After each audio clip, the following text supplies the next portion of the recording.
الله الرحمن الرحيم الحمد لله وكفى وسلام على عباده الذين اصطفى أما بعد فأعوذ بالله من الشيطان الرجيم بسم الله الرحمن الرحيم واذكر عبدنا داوود ذا الأيد إنه أواب صدق الله العظيم. بزرگان محترم اور عزیز ساتھیوں، آج مختلف صورتیں پڑھی گئیں، سورہ یاسین، سورہ صافات، سورہ الصاد اور سورہ زمر کا کچھ حصہ آج پڑھا گیا اور مختلف انبیاء کرام علیہ السلام کے تذکرے ہوئے. ابھی میں نے جو آیت پڑھی وہ سورہ صاد کی آیت کا حصہ ہے جس میں اللہ تبارک و تعالیٰ حضرت داؤد علیہ السلام کا تذکرہ فرماتے ہیں، اور سورہ صاد میں اور بھی مقامات میں اللہ تبارک و تعالیٰ نے حضرت داؤد علیہ السلام کا تذکرہ فرمایا. حضرت داؤد علیہ السلام حضرت عیسیٰ علیہ السلام سے 950 سال پہلے اس دنیا میں تشریف فرما تھے. اللہ تبارک و تعالیٰ نے بہت ساری خصوصیتوں سے آپ کو نوازا. اس زمانے میں یہ رواج تھا، یہ عادت تھی کہ بادشاہ کسی کے پاس اور نبوت کسی دوسری شخصیت کے پاس ہوتی تھی. یعنی بادشاہ کوئی اور ہوتا تھا اور نبی کوئی اور ہوتے تھے. داؤد علیہ السلام وہ پہلے شخص ہیں جن پر یہ دونوں چیزیں جمع ہو گئی. کتابوں میں لکھا ہے کہ اس زمانے میں دو بادشاہ ان کے علاقے میں تھے، یہ طالوت اور ایک جالوت. طالوت ایک نیک دل بادشاہ تھا جن کی حکمرانی کے ماتحت حضرت داؤد علیہ السلام اور ان کی قوم رہ رہی تھی. اس کے مقابلے میں ظالم بادشاہ تھا جالوت. طالوت بہت کوششیں کر رہا تھا اسے زیر کرنے کی، اسے شکست دینے کی، لیکن مشکل ہو رہا تھا. تو اس نے بولی لگائی، اس نے یہ اعلان کیا کہ جو جالوت کو ختم کر دے گا میں اپنی حکومت اس کے حوالے کر دوں گا. حضرت داؤد علیہ السلام کو اللہ تبارک و تعالیٰ نے بڑی صلاحیت عطا فرمائی تھی. حضرت داؤد علیہ السلام نے اعلان کیا کہ یہ کام میں کروں گا. چنانچہ لشکر لے کر کے جالوت پر انہوں نے چڑھائی کی جس کا تذکرہ سورہ بقرہ میں ہے. وَقَتَلَ دَاوُودُ جَالُوتَ وَآتَاهُ اللَّهُ الْمُلْكَ وَالْحِكْمَةَ وَعَلَّمَهُ مِمَّا يَشَاءُ. اور بالآخر جالوت کو انہوں نے قتل کر دیا. تو پھر حسب بادشاہت داؤد علیہ السلام کے ہاتھ میں آئی. اب داؤد علیہ السلام وقت کے نبی تھے اور وقت کے بادشاہ تھے. بین وقت دین اور دنیا دونوں کے سنگم تھے. اللہ نے دنیاوی مال و متاع کی جو سب سے اونچا درجہ ہوتا ہے، اس کی سب سے اونچی پوزیشن ہوتی ہے وہ بادشاہ. اس سے بھی یہ سرفراز فرمایا تھا. اور دینی لین میں سب سے اونچا منصب نبوت تھا. اس سے بڑا منصب کوئی نہیں ہے انسانوں کے لیے. وہ منصب بھی اللہ نے حضرت داؤد علیہ السلام کو عطا فرمایا تھا کہ بھائی وقت آپ بادشاہ وقت بھی تھے اور نبی کے وقت بھی تھے. یہ اللہ تبارک و تعالیٰ نے آپ کو جو عطا فرمایا تھا، دونوں چیزیں دین اور دنیا کی دونوں طرح کے دولتوں سے اللہ نے انہیں سرفراز فرمایا تھا. دراصل ان میں وہ خوبیاں بھی تھیں، بہت ساری خوبیوں کے مالک تھے. پہلی بات یہ ہے کہ وہ بڑے عبادت گزار آدمی تھے، بہت اللہ کو یاد کرنے والے تھے. اللہ نے اسی آیت میں فرمایا انہ اواب، وہ بہت زیادہ اللہ سے رجوع کرنے والے، اللہ کے سامنے گڑگڑانے والے، ہمیشہ وہ اللہ کی عبادت میں رہنے والے تھے. اللہ کے جو نیک بندے ہوتے ہیں اللہ تعالیٰ وہ ان کی چھوٹی چھوٹی باتوں پر بھی آزماتے ہیں. نیک لوگوں پر آزمائشیں آتی ہیں، اللہ تعالیٰ آزماتے ہیں، نیک لوگوں کو آزماتے ہیں. اللہ تعالیٰ ان کی چھوٹی موٹی چوک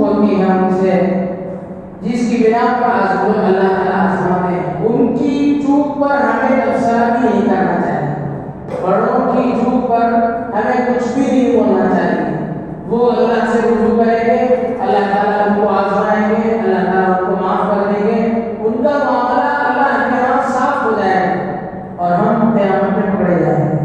آج ہم بڑے بڑوں کا تبصرہ کرتے ہوئے تھکتے ہیں، بڑے بڑوں کو میلاد تبصرہ کرتے ہیں، بڑے بڑوں پر اپنی زبان کھول کر کے پتہ نہیں کیا کیا بول دیتے ہیں اور اللہ کے نیک بندوں کو اور بڑے لوگوں کو اپنی طرح سمجھ لیتے ہیں۔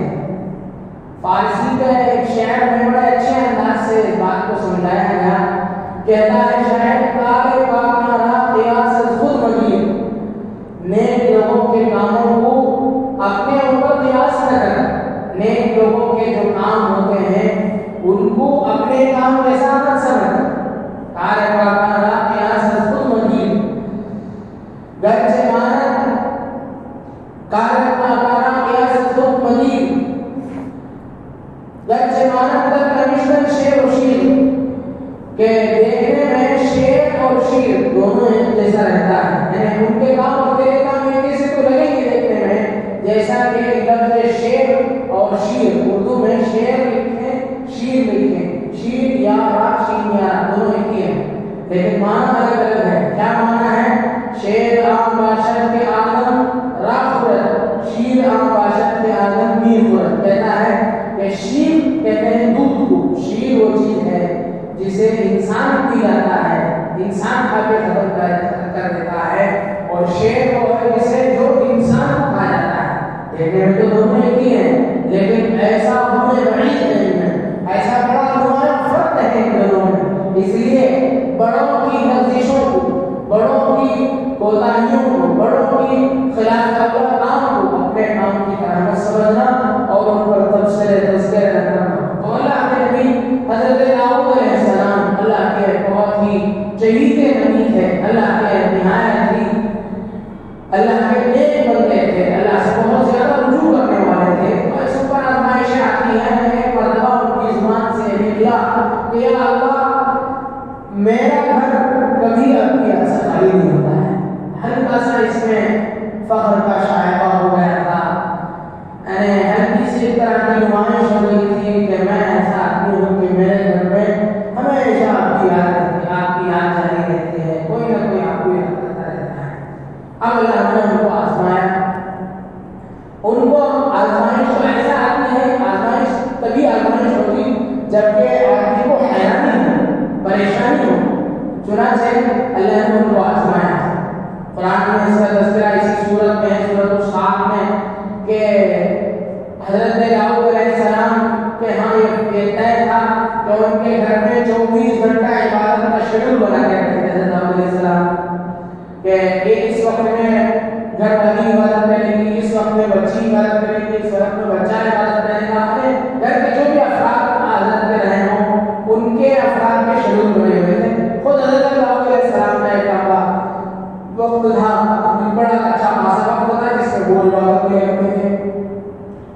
اب حضرت داؤد علیہ السلام عبادت میں کھڑے ہوئے تھے، بادشاہ وقت تھے، بادشاہ تو محل میں رہے گا نا، اب دربار ان کے دروازے میں کھڑا ہے، حضرت عبادت میں کھڑے ہیں، اچانک وہ آدمی دیوار پلٹ کر کے آ گئے،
اپنی لوگوں میں چھوٹی سی بات ہے جو آپ اس بیان کر سکتے ہیں، یہ میرے ساتھ آزمائش ہوئی ہے، میں جو عبادت کر رہا ہوں اس میں باقاعدہ خلل ڈالی گئی ہے۔ اب دیکھو جتنا وقت یہ لوگ میرے سے بات کرتے رہے اس وقت میں میرا گھر عبادت سے خالی ہو گیا۔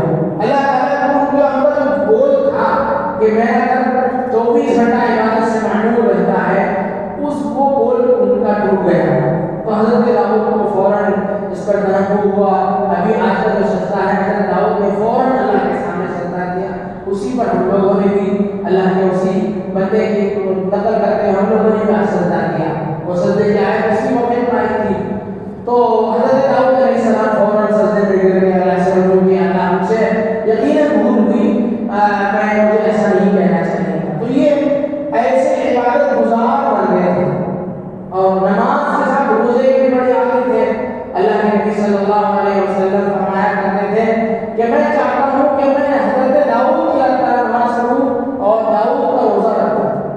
صوم داؤدی آپ علیہ السلام اسے پسند کرتے تھے۔ یہ داؤدی نماز اور داؤدی صلاۃ کیا ہے، داؤدی صوم کیا ہے؟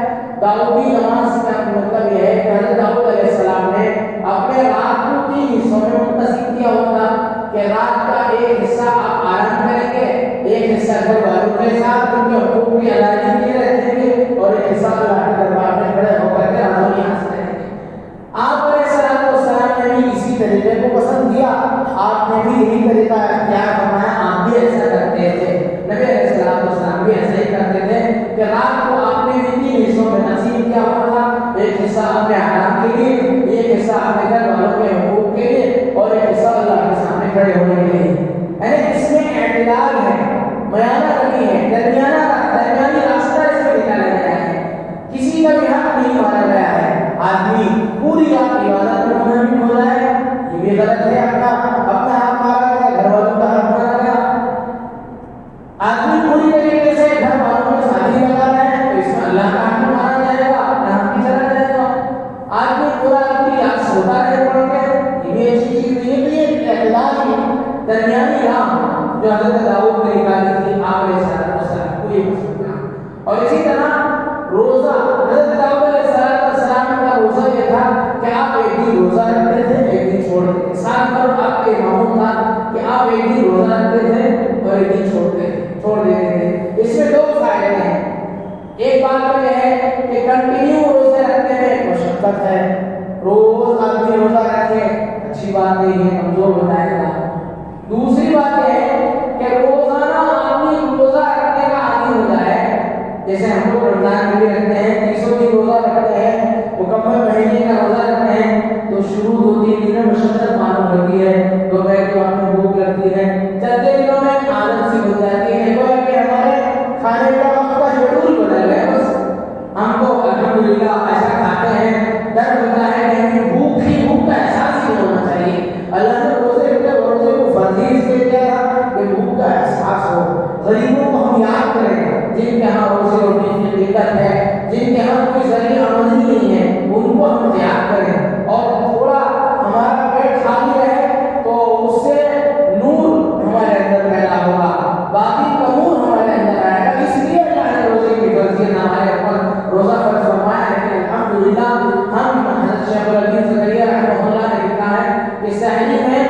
بات کا خیال کرنے کھاتے ہیں، اور افطاری میں پچھلا ہوا جو حصہ آپ کو نکل گیا اتنا وقت ہم کھائے بغیر رہیں گے، اس احساس سے ہم کھاتے ہیں۔ افطاری کرنے کے بعد ہم بالکل مست ہو جاتا ہے، پھر بھی گھر والے اصرار کرتے ہیں کہ افطاری میں کیا کھائیں، کھا لیجیے، رات میں بھی تراویح میں سے کھا لیتے ہیں۔ افطاری سحری کے موقع پر غسل ہی نہیں ہوتا، تو یہ ہے کہ اگر کھانے کا ہمارا کیا ہوا وقت بدل گیا، بس کھاتے ہی ہم ویسی، بلکہ رمضان میں اور دنوں سے زیادہ کھا لیتے ہیں، اور دنوں سے عمدہ کھا لیتے ہیں، مرتب غذائیں کھا لیتے ہیں۔ خیر، تو آدمی مسلسل روزہ رکھتا رہے تو مشقت بھی اتنی ہوگی نہیں، ایک اعتبار سے کہ کھانے کا شیڈول بدل جائے گا، کھانے کے اوقات بدل جائیں گے۔ اصل تو تقاضا یہ ہے کہ آدمی کو مشقت ہو، آدمی تکلیف محسوس کرے، تب جا کر کے عبادت میں لذت ہے۔ تو اللہ کے نبی صلی اللہ علیہ وسلم نے اس اعتبار سے حضرت داؤد علیہ السلام کے روزے کو پسند فرمایا کہ ایک دن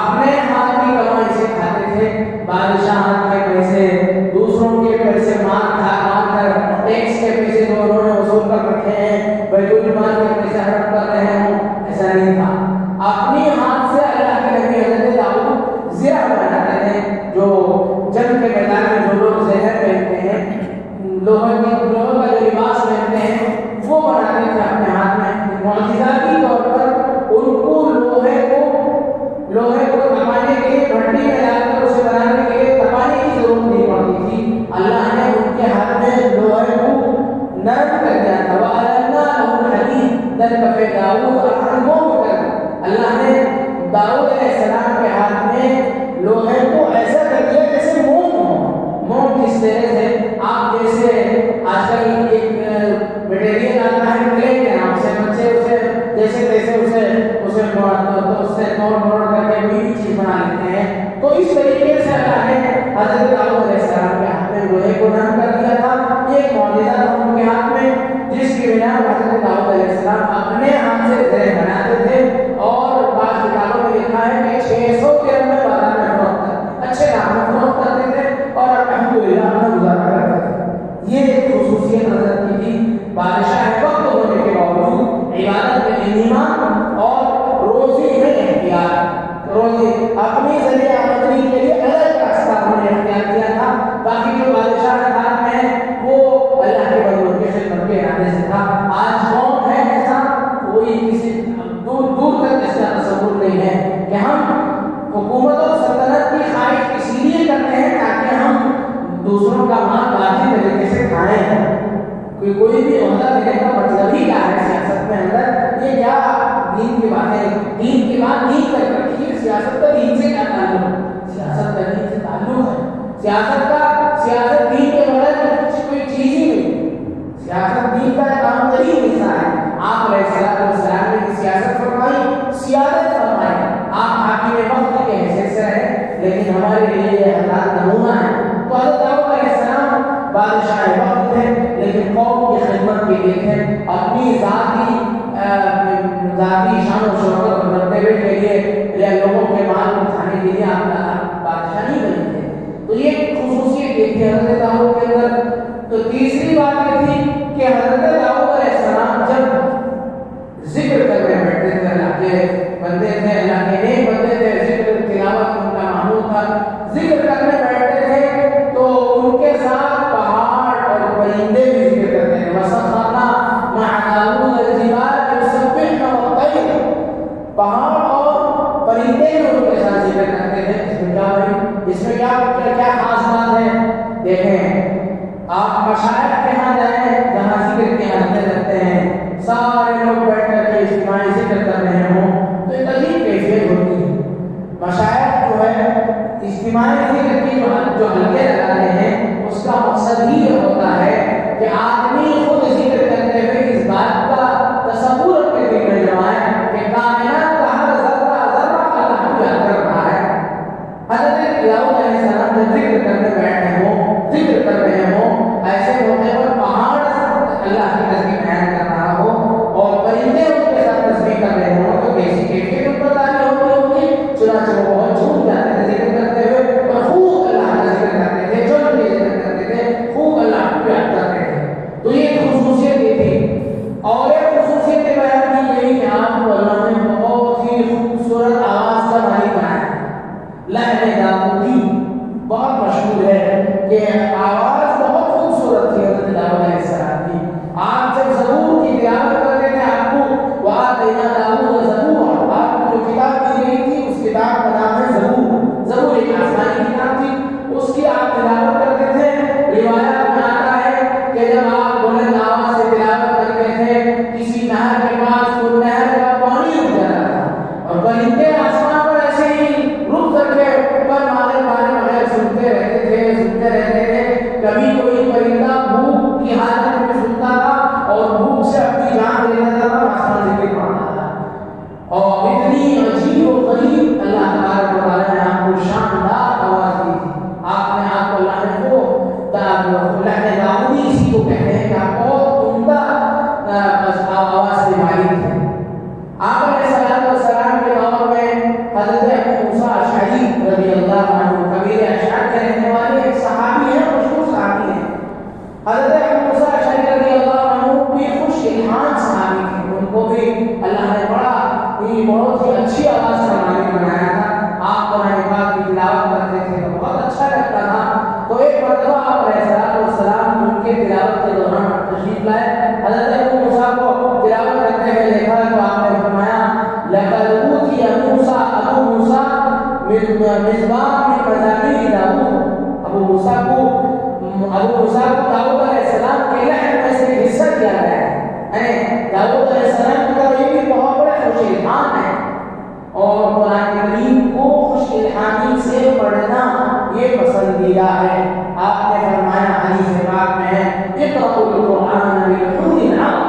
قرآن کریم کو عربوں کے لہجے میں پڑھا کرو، قرآن کریم کو اچھے لہجے میں عمدہ انداز سے پڑھا کرو۔ زینوا القرآن باصواتکم، تم اپنے اچھی آواز کے ذریعے سے قرآن کو زینت بخشو۔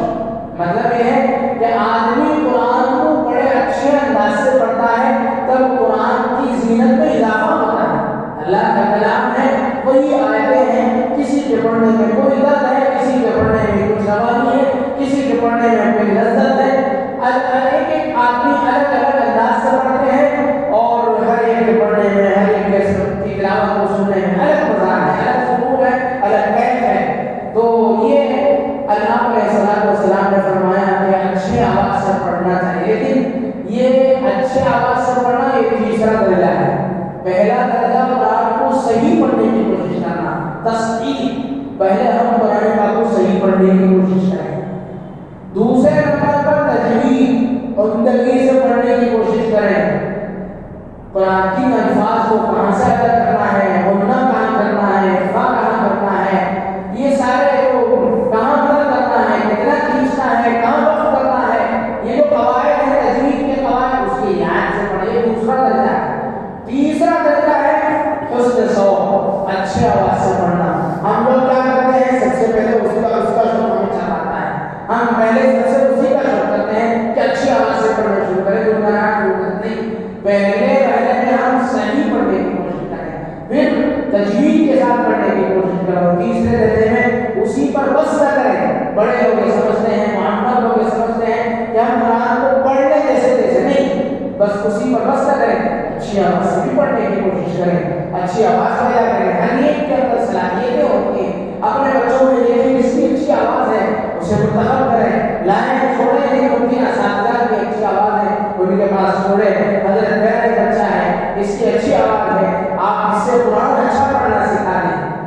حضرت کل مفتی طاہر صاحب کا پروگرام تھا، حضرت نے وہ حدیث نقل فرمایا اللہ تعالیٰ کے نبی صلی اللہ علیہ وسلم نے کہ لوگ انسانوں کی مثال کانوں کی طرح ہے، جس طریقے سے سونے کی، چاندی کی، لوہر کی کان ہوتی ہے، اس طریقے سے انسانوں کی مثال کان کی سی ہے۔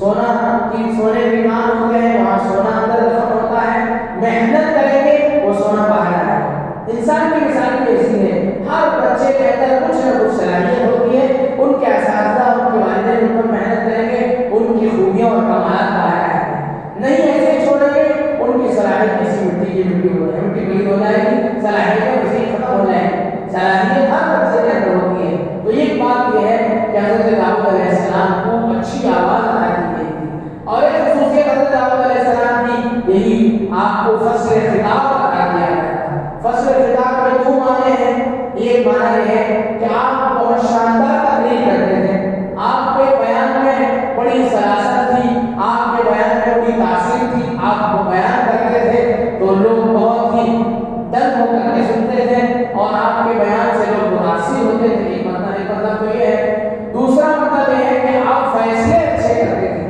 فیصلہ کرنے کا لوگوں کے معاملات، آپ مقدمات آپ کے سامنے پیش ہوتے تو آپ اچھے انداز سے ان کے سامنے فیصلے کرتے تھے۔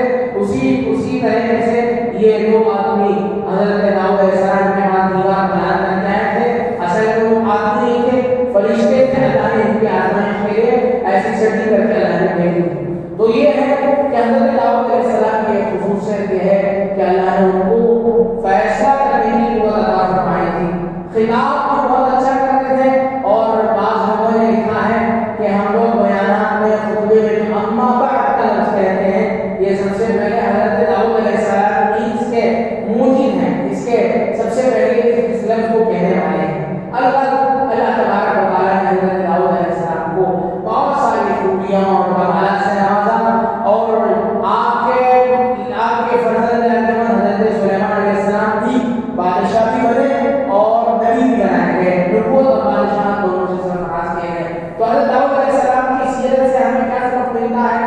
یہ اصل چیز ہمیں لینے کی، قرآن کوئی قصے کہانی کی کتاب نہیں ہے، قرآن میں قصے اور پچھلے انبیاء کے قصے جو بیان کیے جاتے ہیں وہ اس لیے ہے تاکہ ہم اس میں غور کر کے عبرت نکالیں۔ ہمارے لیے کیا عبرت ہے کہ دین دنیا داری ہونے کے ساتھ ساتھ دنیاوی ساز و سامان اور دنیاوی ساز و سامان کی فراوانی کے ساتھ ساتھ ایک آدمی دین پر مکمل چل بھی سکتا ہے، اللہ کی عبادت بھی کر سکتا ہے، اور حلال روزی کی سلطنت اور سیاست اور سیادت ہونے کے حق ہونے کے ساتھ ساتھ اپنی محنت کی کمائی کر کے کھا بھی سکتا ہے۔ یہ ہر اسلام سے حضرت داؤد علیہ السلام ہم سب کے نمونہ ہیں۔ اللہ تبارک و تعالیٰ سے دعا ہے کہ اللہ تبارک و تعالیٰ ان انبیاء کرام علیہ السلام کی سیرتوں کو اور بالخصوص میرے اور آپ کے آقا جناب محمد رسول اللہ صلی اللہ علیہ وسلم کی پاکیزہ سیرت کو اپنانے کی توفیق نصیب فرمائے، آمین۔